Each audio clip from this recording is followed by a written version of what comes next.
Assalamualaikum warahmatullahi wabarakatuh. Perkenalkan, nama saya Samsudar dari Prodi Ilmu Kelautan. Di sini saya akan menjawab pertanyaan dari mid semester dengan mata kuliah Kimia Dasar.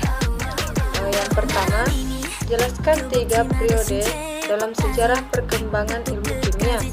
Nah, sekitar tahun 3500 sebelum Masehi, peradaban Mesir kuno sedang mempraktikkan reaksi kimia.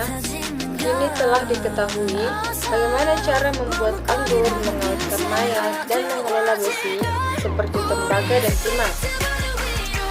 Pada abad pertengahan sekitar tahun 500 sampai 1600, kimia lebih diarahkan dari segi praktis.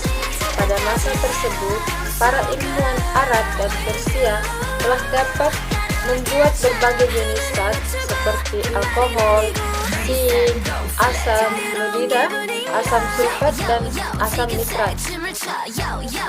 Para ahli kimia juga dapat mengubah logam seperti besi, tembaga, timah, dan emas, serta membuat obat mujarab yang dapat memperpanjang umur. Pada masa itu, nama ilmu kimia lahir. Nama itu berasal dari bahasa Arab, yaitu al-kimia, yang artinya perubahan materi. Pada tahun 1800, baru sekitar 50 unsur kimia yang dikenal di dunia. Jumlah ini meningkat menjadi lebih 80 unsur kimia pada tahun 1900. Dan kini pada tahun 2020, jumlah unsur di dunia mencapai 118 unsur kimia, 94 unsur alami, dan sisanya 24 unsur buatan. Dan yang kedua, jelaskan tentang konsep dasar kimia. Di dalam mempelajari kimia dasar mempunyai 3 aspek, yaitu struktur suatu zat ini akan mempengaruhi sifat suatu zat tersebut, atau sifat zat itu tergantung dari struktur zat itu. Energetika atau energi, kalau kita belajar reaksi kimia, suatu pembentukan zat, saat zat itu bergabung dengan zat lain atau bereaksi, pasti disertai dengan perubahan energi, baik itu melepas energi atau menerima energi. Kinetika berhubungan dengan waktu atau kecepatan. Semisal zat A bereaksi dengan zat B menghasilkan zat C, saat ini bereaksi. Kita pasti perlu mengetahui bahwa waktu atau kecepatan bereaksinya ini yang kita pelajari. Dalam dunia kimia terdiri dari 3 dunia, yaitu ada dunia mikro, submikro, dan simbol. Dunia mikro adalah dunia kimia yang bisa kita lihat dengan mata telanjang. Kemudian dunia submikro adalah dunia kimia yang tidak bisa kita lihat dengan mata telanjang, namun kita bisa lihat dengan bantuan alat atau dalam istilah kimianya disebut instrumen.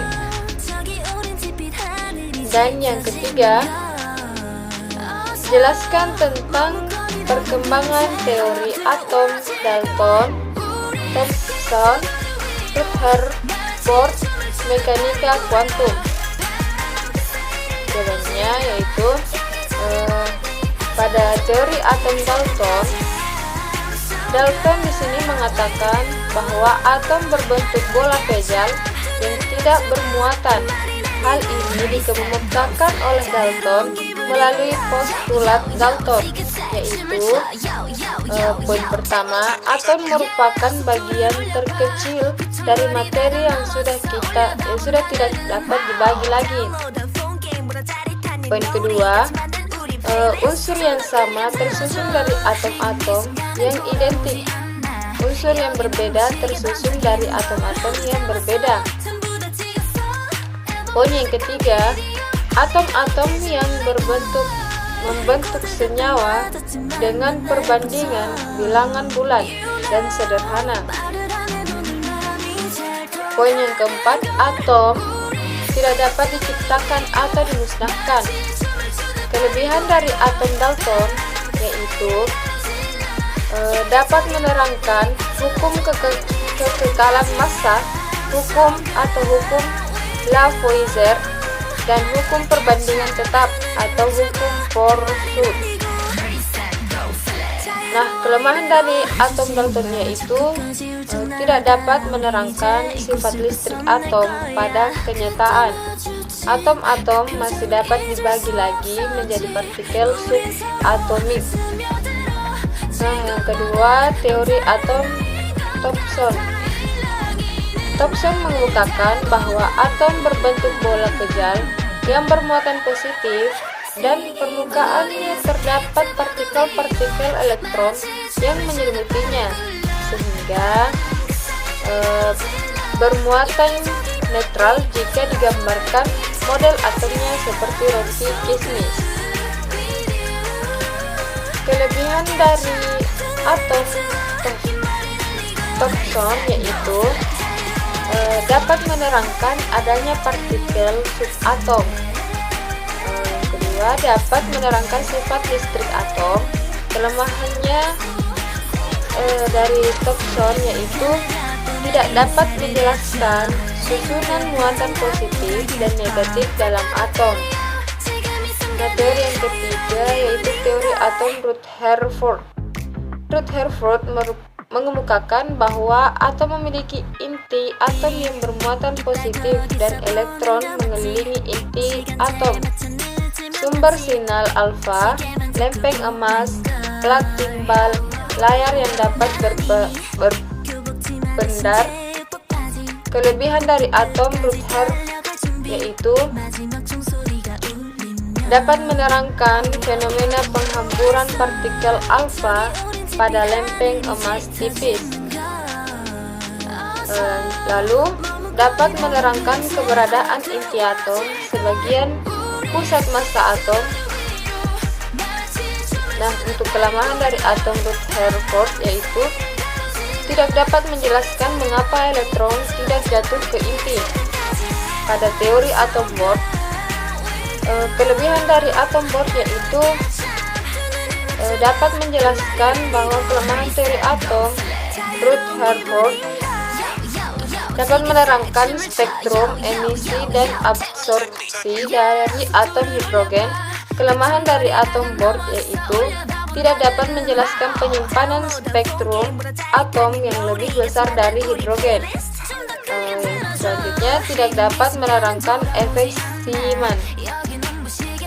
Pada teori atom mekanika kuantum atau teori atom modern mengemukakan bahwa atom memiliki inti atom dan elektron menempati ruang orbital, yaitu ruang tempat ulang atau kebolehjadian terbesar ditemukannya elektron. Dan yang keempat, jelaskan tentang sistem periodik unsur, fungsi tabel, kolom, dan baris. Dan jelaskan deret lantanida dan aktinida serta jelaskan golongan A dan golongan B. Nah, di sini pada sistem periodik unsur adalah tabel unsur-unsur yang dikelompokkan berdasarkan kenaikan nomor atom dan konfigurasi elektron yang bertujuan untuk meramalkan sifat-sifat unsur tabel. Tabel periodik disusun berdasarkan nomor atom, yaitu jumlah proton dalam inti atom, konfigurasi elektron, dan sifat kimia. Fungsi tabel periodik adalah untuk mengetahui nomor atom, konfigurasi elektron, dan mempelajari setiap sifat-sifat unsur berbeda. Keteraturannya fungsi tabel disebut periode, sedangkan fungsi kolom disebut golongan laktanida dan aktanida, atau disebut dengan laktanoida dan aktanoid. adalah unsur transisi blok F yang sifat-sifatnya berbeda secara signifikan dengan unsur-unsur logam transisi blok D.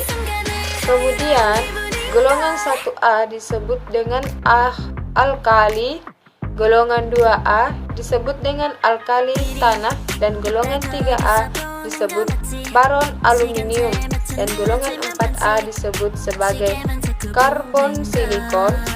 Golongan 5A disebut sebagai nitrogen fosfor, dan golongan 6A disebut sebagai oksigen blivik. Golongan 7A disebut sebagai kolagen, serta golongan 8A disebut sebagai gas mulia dan gas mulia. Nah, golongan 1B disebut sebagai transisi.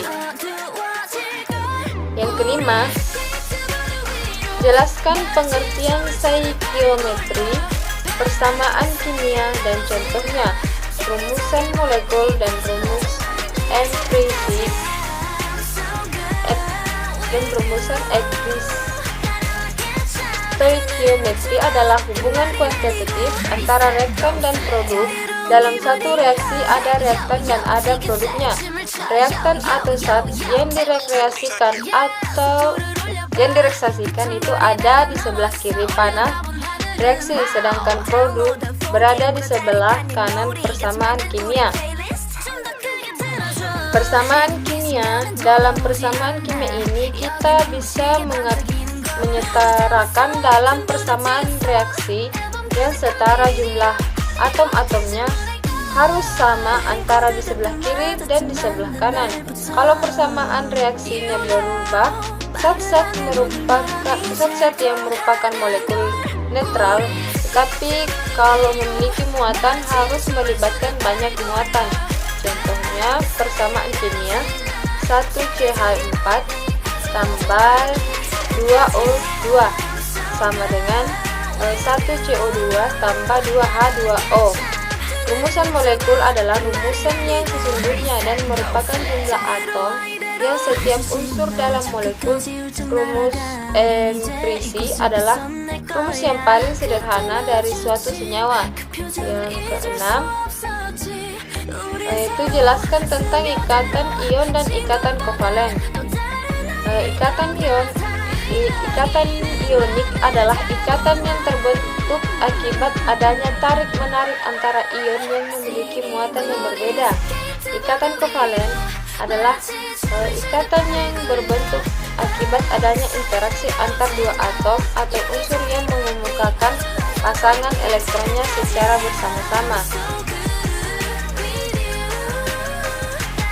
Dan pertanyaan yang ketujuh atau yang terakhir, yaitu jelaskan tentang ikatan hidrogen dan gaya van der Waals. Nah, ikatan hidrogen sebenarnya merupakan gaya dipol yang terjadi antara molekul-molekul polar, sedangkan gaya van der Waals adalah gaya tarik listrik yang terjadi antara partikel-partikel yang memiliki muatan. Partikel-partikel dimaksud dapat berupa ion, molekul dipol permanen atau dipol terinduksi.